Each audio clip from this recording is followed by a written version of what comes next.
वासुदेवं येनाथ नारायणं वासुदेवं हरिः ओम्।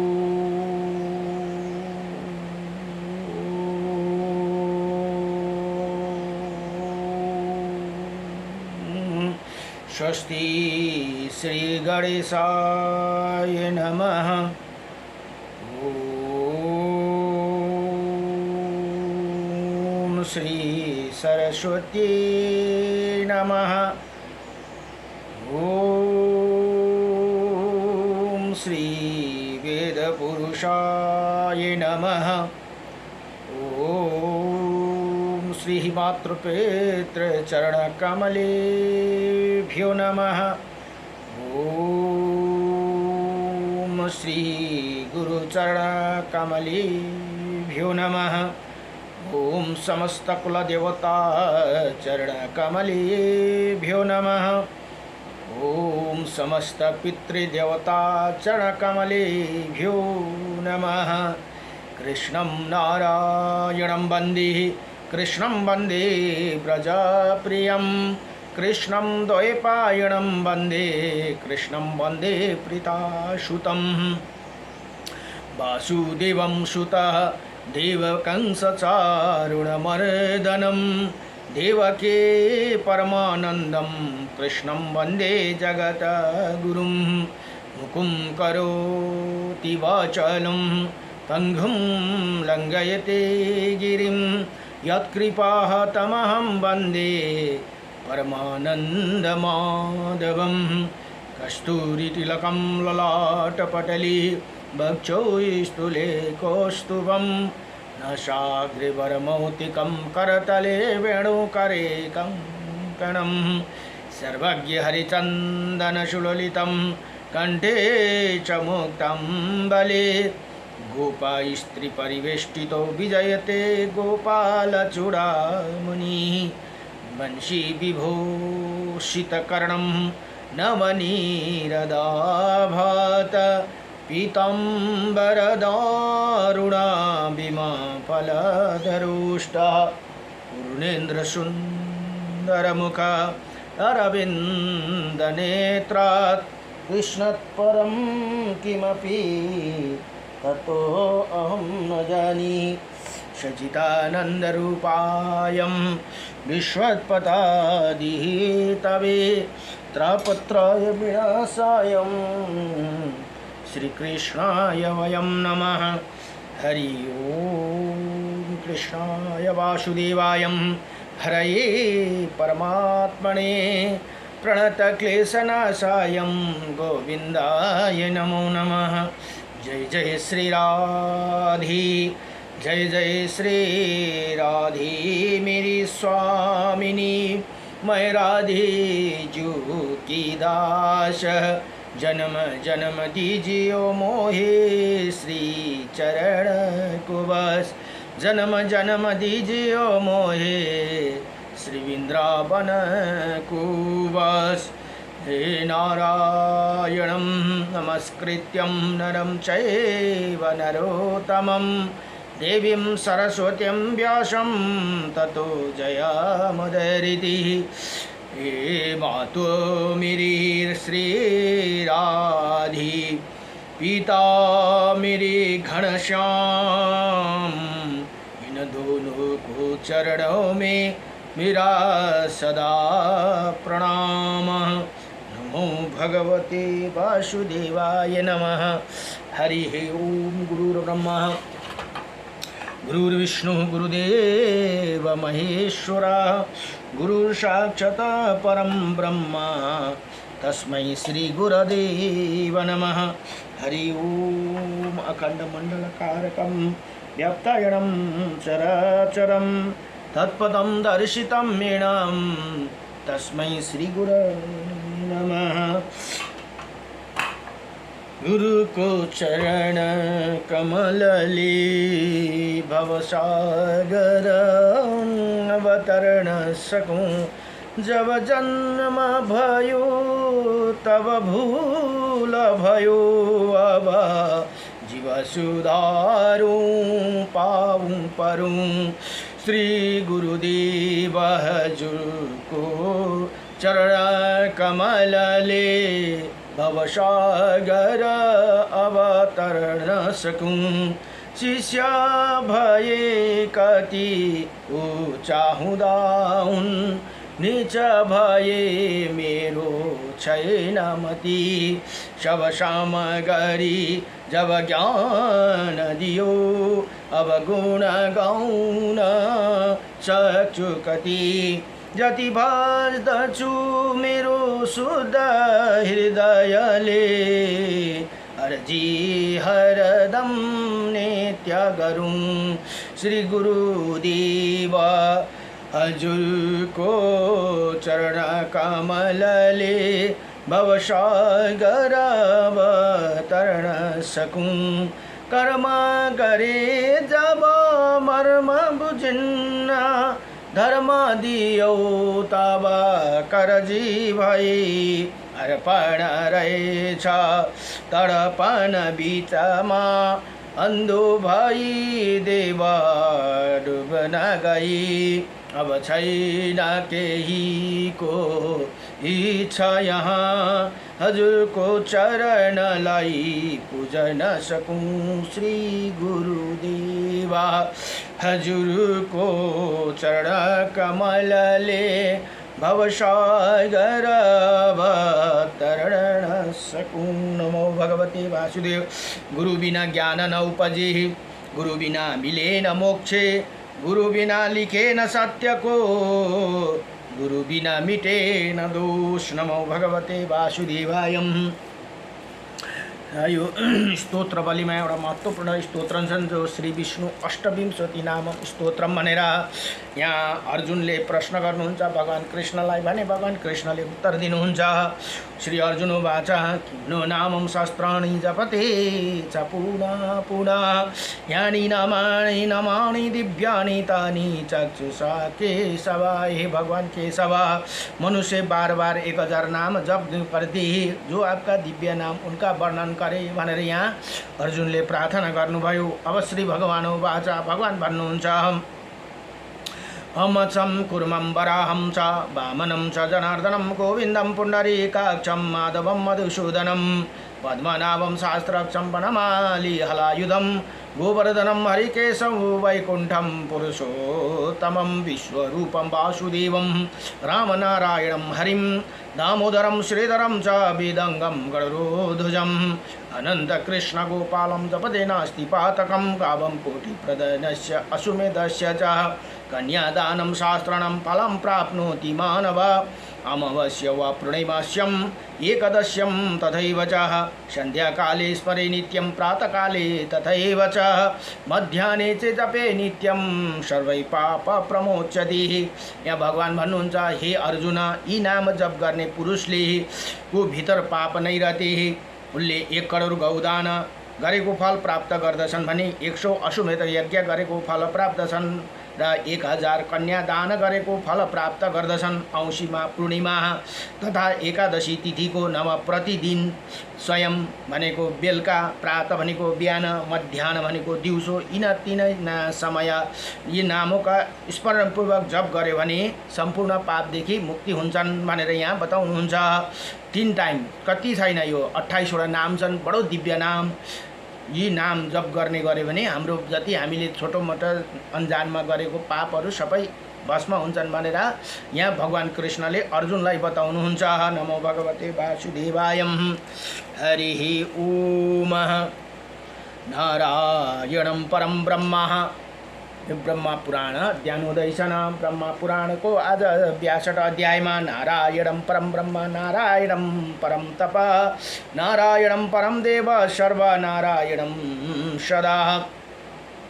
रामाय रामभद्राय श्रीरामचन्द्राय वेदसे, श्रीरघुनाथाय नाथाय सीताय पतये नमो। नमो भगवते वासुदेवाय। श्री ब्रह्मा पुराणको आज 62 अध्याय 62 अध्यायमा किष्कन्धा तीर्थ और व्यास तीर्थकी महिमा भनेर ब्रह्मा पुराणमा यहाँ भन्नुहुन्छ। अब यहाँ ब्रह्माजी र नारद मुनिको संवाद छ। नारद मुनिले प्रश्न सोध्नुहुन्छ भने ब्रह्माजीले उत्तर दिनुहुन्छ। यहाँ ब्रह्माजी भन्नुहुन्छ, अब किष्किन्धा तीर्थ बहुत विख्यात है, वही मनुष्य को संपूर्ण कामनाओं का पूर्ण करने वाला है और समस्त पापों को शांत करने वाला है। वहाँ भगवान शंकर निवास करते हैं भनेर यहाँ बताउनु भयो। हे नारद, श्री तीर्थ के स्वरूप का वर्णन करता हूँ, भक्तिपूर्वक सुनो भनेर यहाँ ब्रह्माजी भन्नुहुन्छ। पूर्व काल में दशरथ नंदन भगवान श्री राम ने किष्किंधा निवासी बानरों को साथ लेकर जब समस्त लोगों को रुलाने वाला रावण को युद्ध में सेना और पुत्रों सहित मार डाला, तब सीता की पुनः प्राप्त करके अपने भाई लक्ष्मण, महाबली बानर बलवान विभीषण और देवताओं के साथ स्वस्ति वाचन पूर्वक पुष्पक विमान में अयोध्या की और लौटे। अब पुष्प विमान कुबेर का था, वही शीघ्रगामी। और यो पुष्पक विमान पहिले कुबेरको थियो। कुबेर के भने रावण को अर्को सौतेली माको पुत्र हुन्, जुन ब्राह्मणपट्टिका। यो रावण चाहिँ आमा चाहिँ रावणकी आमा चाहिँ उसको छोरी हो, यो दैत्यका छोरी हुनाले उसले त्यो वृत्ति दैत्यको वृत्ति भयो रावण, नभए विश्रवाका पुत्र हुन्। बडो बुद्धिमान हुन् रावण पनि, तर आमाको आमा दैत्य हुनाले त्यो बुद्धि दैत्यपट्टि नै गयो भनेर भनिन्छ न। अब यहाँ भन्नुहुन्छ, अब पुष्प विमान कुबेर का था भनेर यहाँ पहिला कुबेर का था, शीघ्रगामी और इच्छा अनुसार चल्ने वाला, जहाँ जुँ भन्यो त्यहीँ जान्थे। पुष्पक विमान भगवान राम शत्रुओं का संहार करने वाले और शरणार्थी पुरुषों को शरण देने वाली थी। उन्होंने विमान से अयोध्या लौटते समय मार्ग में लोक पावनी गौतमी गंगा को देखी, जो समस्त अभिष्ट वस्तुओं को देने वाली तथा मन और नेत्र को संताप का निवारण करने वाली ही। अब जहाँ गंगा जी का दर्शन करके महाराज श्री राम उनके तट पर उतरे और हनुमान जी आदि ही संपूर्ण वानरों को संबोधित करके हर्ष गदगद वाणी में कहने लगे, ये गौतमी गंगा संपूर्ण जीवनों की जननी है भनेर यहाँ भन्नुहुन्छ। ये भोग तो देती ही है और मोक्ष भी दे सकती है, भयंकर पापों का भी संहार कर डालती है, इनकी समानता करने वाली दूसरा कौन नदी है भनेर यहाँ भगवान राम स्वयं भन्नुहुन्छ। जिन्होंने महर्षि गौतम के सबके शरण देने वाला भगवान शंकर की आराधना करके जटा सहित प्राप्त किया था भनेर यहाँ बताउनु भयो। यी गौतम ऋषिले प्राकट्य गरेको जस्तै यता गंगा भागीरथीले ल्याए पृथ्वीमा भने गोदावरीलाई गौतम ऋषिले तपस्या गरेर ल्याउनु भएको भन्ने कथा आउँदछ। यहाँ बताउनु हुँदैछ। यहाँ स्वयं राम भगवान भन्नुहुन्छ, ये संपूर्ण अभिलाषिता फलों को जननी है भने और अमंगलों को नाश करने वाली, ये समस्त संसार को पवित्र करने में सामर्थ्य है भनेर यहाँ भगवान राम भन्नुहुन्छ। समस्त सरिताओं की जननी गंगा का आज प्रत्यक्ष दर्शन हुआ भनेर यहाँ खुसी पढो प्रसन्न हुनुभयो। यो चाहिँ रावणलाई वध गरेर वापस फेरि अयोध्या आउँदै गरेको बेलाको कुरा हो। मही उसी वाणी और शरीर द्वारा सदा ही इन शरणगत वत्सल गंगा जी का शरण लेता हूँ भनेर यहाँ भगवान भन्नुहुन्छ। भगवान श्री राम का ये वचन सुनकर समस्त वानरों गंगा जी में डुबकी लगाई और संपूर्ण लौकिक उपहारों से इसी अनेकों प्रकार के पुष्पों द्वारा उनकी विधिवत पूजा की भनेर यहाँ भन्नुहुन्छ। महाराज श्री रामचंद्र जी ने भगवान श्री महादेव जी का यथावत पूजन करके सर्वभावो युक्त वाक्य द्वारा स्वतः बन किया। संपूर्ण वानरों भी प्रसन्न होकर नित्य और गान किया। भगवान श्री राम ने अपने प्रिया जानकी तथा प्रेमी वानर के साथ सुखपूर्वक वो रात वहीं व्यतीत किया भनेको त्यहीं बस्नुभयो रे। एक रात सवेरे उठकर भगवान अत्यंत प्रसन्नता पूर्वक गोदावरी देवी की स्तुति करने लगे। फिर अपने भृत्य गणों का सम्मान करके वो अनवर्चनीय आनंद का अनुभव करने लगे भनेर यहाँ बताउनुहुन्छ।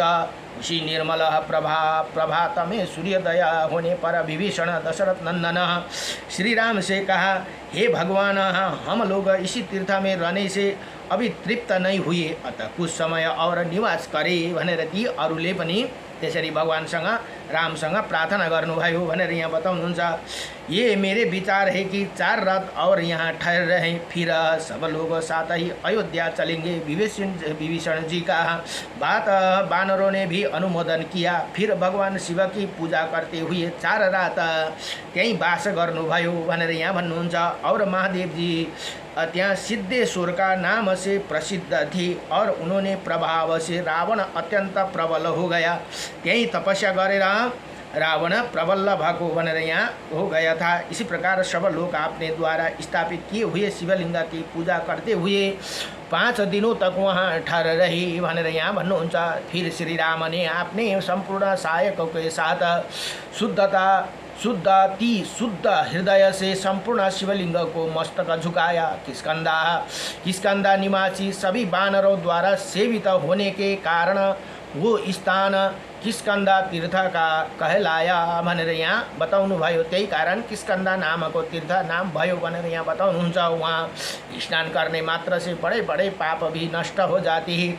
भगवान ने गौतमी गंगा को भक्तिपूर्वक प्रणाम किया और कहा, हे माता गौतमी, मुझ पर प्रसन्न हो। इसी तरह बारंबार कहकर विस्मत चित्त से गोदावरी को देखते और उन्होंने प्रणाम करके जाते थे भनेर यहाँ बताउनुहुन्छ।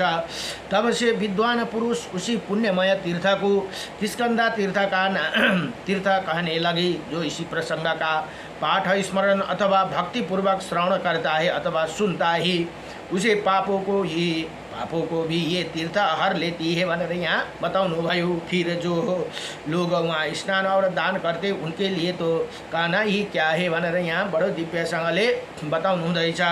उसके बाद व्यास तीर्थ, अब किष्किंधाको कथा यहाँसम्म भने अब व्यास तीर्थको महिमा यहाँ बताउनुहुन्छ। उसके बाद व्यास तीर्थ और प्रचेता तीर्थ ही जो उनका महात्म्य बतलाता हूँ, सुनो भनेर यहाँ ब्रह्मा जी नारद मुनिलाई भन्नुहुन्छ। मेरे 10 मानस पुत्र हुए भनेर यहाँ ब्रह्मा जी भन्नुहुन्छ। जो जगत की सृष्टि करने वाले थे वो पृथ्वी का अंत कहाँ है भनेर इसी बात का पता लगाने के लिए चले गए। तब मैंने पुनः अन्य पुत्रों को उत्पन्न किया, किंतु वो भी अपने भाइयों के खोज करने के लिए चले गए। जो पहले गए थे वो तो गए ही थे ही भी लौट कर नहीं आए। उसी समय परम बुद्धिमान दिव्य अंगिरस नाम का मुनि उत्पन्न हुए भनेर यहाँ भन्नुहुन्छ। जो वेद वेदांग में तत्वों को जानने वाला और संपूर्ण शास्त्रों में प्रवीण थे, वही अंगिरा की आज्ञा से पिता को नमस्कार करके तपस्या के लिए उदत हुई भनेर यहाँ ब्रह्मा जी बताउनुहुन्छ। अब गुरुजनों में गौरव की दृष्टि से माता का स्थान सबसे ऊंचा है भनेर यहाँ बताउनुहुन्छ। सबसे उच्च स्थान कसको भन्दा माताको भनेर यहाँ बताउनुहुन्छ। पहिलो नै माता हुने, पहिलो गुरु माता, उसको बाद पिता, उसको बाद आफ्नो दीक्षा गुरु, अनि मात्रै भगवान आउँछन्। भगवान लास्टमा आउँछन्। त्यसले गर्दाखेरि हामीले यस्तो पाराले बुझ्नु पर्दछ कि पहिलो गुरु नै हामीलाई माता, पहिलो भगवान, गुरु नै माता, पिता, आफ्नो दीक्षा गुरु, अनि मात्रै भगवान, अनि प्रसन्न हुनुहुन्छ भगवान। माता पितालाई चाहिँ याद नगरेर, गुरुलाई पनि अवहेलना गरेर डाइरेक्ट भगवानलाई हामीले भगवानको भक्ति गऱ्यौँ भने त्यो भक्ति सफल हुँदैन भनेर यहाँ बताउनु हुँदैछ। अब यहाँ भन्नुहुन्छ ब्रह्माजी माता बिना हुए गुरुजनों को उदत गुरुजनों के गौरव की दृष्टि से माता का स्थान सबसे ऊंचा है भनेर यहाँ बताउनु भयो। त्यही कारण तो माता से बिना पूछे ही अंगिरस ने तपस्या करने का निश्चय कर लिया। अब इनले के भने आफ्नो मातालाई नसोधी तपस्या करने का निश्चय गर्नुभयो भनेर यहाँ बताउँ। इसी से कुपित होकर माता ने अपने पुत्र को श्राप दिया। जो पुत्र मेरे अवहेलना करके तपस्या में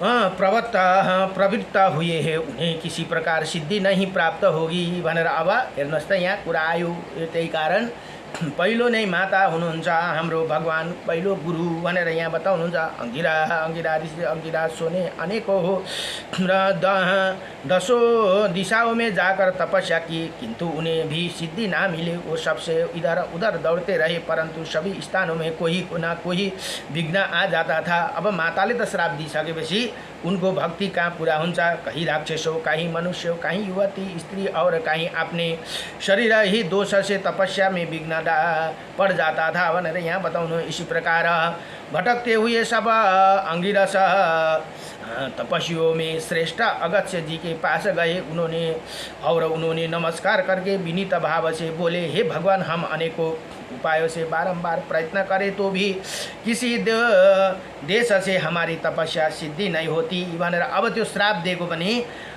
ऋषिलाई थाहा छैन। आमाले मैले आमाको आज्ञा बिना यो काम गर्दा मलाई श्राप लाग्यो भनेर थाहा छैन ऋषिलाई।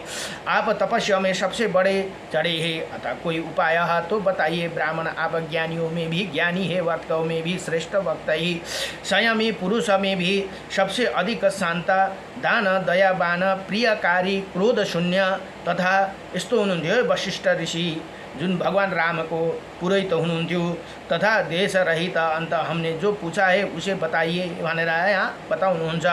अब जो अहंकारी, दयाहीन, गुरु सेवा रहित, असत्यवादी और क्रूर है वो तत्व को नहीं जानते भनेर यहाँ फेरि ऋषि मुनि वशिष्ठ बताउनु हुँदैछ। अगस्त्य जी ने थोड़े देर तक ध्यान किया। उसके बाद उन सब लोगों से धीरे धीरे कहने लगे, आप लोग शांत चित्त महात्मा है, ब्रह्मा जी ने आपको प्रजापति बनाया है भनेर यहाँ भन्नुहुन्छ। अब तक आप लोगों की तपस्या पूर्ण नहीं हुई, इनमें से कोई ना कोई कारण अवश्य है। आप लोग उसी कारण का स्मरण करो। ब्रह्मा जी ने पहले जिन मानस पुत्र को उत्पन्न किया था वो चले गए और बहुत सुखी हुई, परंतु जो उनकी खोज में गए और वो भी अंगिरसा हुए भनेर यहाँ बताउनु भयो। वही आप लोगों जो समय पाकर इसी रूपा को में आए। आप धीरे धीरे प्रयत्न करते रहे, जो प्रजापति से भी बड़ा चढ़कर हो जाएंगे उसे तनिक भी संदेह नहीं भनेर यहाँ बताउनुहुन्छ। नहीं, यहाँ तपस्या करने के लिए आप यहाँ से त्रिभुवन पावनी गंगा के तट पर जाए। संसार में शिव वल्लभा गंगा के सिवा दूसरा कोई सिद्धि का उपाय नहीं है। वहाँ पावन प्रदेश है। आश्रम के भीतर ज्ञानद गुरु की पूजा करे और आप लोगों की सब संयमों का निवारण करेगा भनेर यहाँ वशिष्ठ ऋषिले यसरी बताइदिनु भयो। तब अंगिरासी ने महर्षि अगस्त्य से पूछा, ज्ञानद किसी को कहते हैं? ब्रह्मा, विष्णु, महेश, आदित्य, चंद्रमा, अग्नि और वरुण, इनमें कौन सा ज्ञानद है? अगस्त्य जी फिर कहा, ज्ञानद का स्वरूप बतलाता हूँ, सुनो। जो जल है वही अग्नि है, जो अग्नि है वही सूर्य कहलाता है, जो सूर्य है वही विष्णु है। अब यहाँ हेर्नुहोस् त, त्यही कारण भगवान सूर्यलाई किन सूर्य नारायण भनेको त भन्दा वही विष्णु हुनुहुन्छ, स्वयं विष्णु भगवान नै सूर्य हुनुहुन्छ भनेर यहाँ बताउनु हुँदैछ। अब जो ब्रह्मा है वही रुद्र है और जो रुद्र है वही सब कुछ है। इस प्रकार जिसको एकाकी सर्वरूपता का ज्ञान हो उसी का ज्ञानद कहते हैं। देश की प्रेरक, व्याख्यानकार, उपाध्याय और शरीर का जनक आदि बहुत से गुरु है, किंतु उनमें जो ज्ञानदाता गुरु है वही सबसे बड़ा है भनेर यहाँ बताउनु भयो। यहाँ उसी जहाँ ज्ञान की बात कही गई, जो जिसे भेद बुद्धि का नाश हो, एकमात्र अदिति शिव ही सब कुछ हो। विद्वान ब्राह्मण उन्हीं का, इंद्र, मित्र और अग्नि आदि अनेकों नाम से वर्णन करते हैं। अनेकों नाम और अनेकों रूप जो भगवान को तत्व का वर्णन किया जाते हैं भनेर यहाँ बताउनुहुन्छ। वही अज्ञान जनों का उपकार करने के लिए है भनेर यहाँ भन्नुहुन्छ। मुनि का ये वचन सुनकर गाथा गान करते हुए वहाँ से चले गए। उनमें से 5 तो उत्तर गंगा के तट पर गए और 5 दक्षिण गंगा के तट पर महर्षि अगस्त्य के बताए हुए देवताओं की विधि पूर्वक पूजा करके विशेष आने पर बैठकर उसे तत्व विचार किया। और इसी में उसी अगस्त्य होइन है, सरी मैले अघि गल्ती भनेछु। वशिष्ठ हुनु है, राम भगवान का पुरेत गुरु अगस्त्य होइनन्, वशिष्ठ गुरु। यहाँ अगस्त्यको कुरा आयो, मैले बिर्सेर भनेछु। यहाँ भन्नुहुन्छ अगत्य बाए अगत्य ऋषि बताते हुए देवताओं की विधि पूर्वक यहाँ भन्नुभयो भगवान का तत्व हो ये मुनि का वचन सुनकर गाथा गान करते हुए चले गए। पांचों तो उत्तर गंगा के तट पर, पांच दक्षिण गंगा के। अब महर्षि अगस्त्य के बताए हुए देवताओं के विधि पूर्वक पूजा करने लगे। विशेषता आसनों पर बैठकर तत्वों का विचार किया करते थे। इनमें से उनके ऊपर समस्त देवता प्रसन्न हुए और बोले हे विश्व योनि, ब्रह्मा जी ने युगों के आदि में सृष्टि के पद की कल्पना की थी, वही इसीलिए कि धर्मों की निर्वृत्ति हो, वेदों की स्थापना हो, संपूर्ण लोकों का उपकार हो, धर्म अर्थ और काम की सिद्धि हो तथा पुराण स्मृति वेद और धर्मशास्त्र को अर्थ का ठीक ठीक निश्चय हो।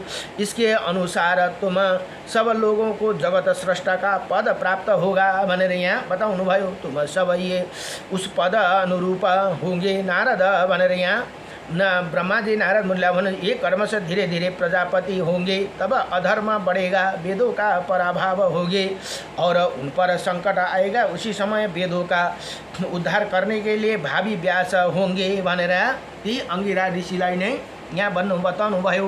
वहीं ने व्यास हुनुभयो। गंगा का उत्तम तट पर ही उनका तपस्या उत्तम स्थान होगा और वहीं शिव विष्णु और सूर्य अग्नि और जल ये सब उपस्थित रहेंगे। इसी से बढ़कर पवित्र और इनमें से श्रेष्ठ कहीं कुछ भी नहीं भनेर यहाँ बताउनुभयो। त्यही कारण सरस्वती नदी को पास में व्यास जी ले तपस्या गर्नुभएको भनेर बताउनुहुन्छ। केवल ब्रह्मा परम ब्रह्मा ही इन सबको आकारों में प्रकट हुआ। सर्वस्वरूप शिव जो व्यापक तथा संपूर्ण भाव पदार्थ का रूप धारण करने वाले हैं, समस्त प्राणियों पर कृपा करने के लिए उसी तीर्थ में विशेष रूप से रहते हैं। उनके साथ संपूर्ण देवता भी निवास करते हैं। भगवान शिव सब पर अनुग्रह करने वाले हैं। और अंगिरस धर्म व्यास और वेद व्यास नाम से प्रसिद्ध हुए। जुन अंगिरस पहिला व्यास भनेर थिए, वही नि फिर यता वेद व्यास हुनुभयो भनेर यहाँ बताउनुहुन्छ। और वेद व्यास नाम से प्रसिद्ध होंगे। उनका तीर्थ भी वेद व्यास तीर्थ के नाम से तीनों लोक में विख्यात होगा। अब व्यास तीर्थ बहुत ही उत्तम है। उसका जल पाप रूपी कीचड़ को धोने वाला, मोह रूप अंधकार और मद का नाश करने वाला तथा मनुष्य को सब प्रकार की सिद्धि देने वाला है भनेर यहाँ बताउनुभयो। नमो भगवते वासुदेवाय कृष्णाय वासुदेवाय हरै परमात्मने नमः प्रणत क्लेशनाशाय गोविन्दाय नमो नमः भनेर श्री ब्रह्मा पुराण को 62 अध्याय में किष्कंधा तीर्थ और व्यास तीर्थ को महिमा यहाँ पूरा भयो। नमो भगवते वासुदेवाय नमः। श्री कृष्ण गोविंद हरे।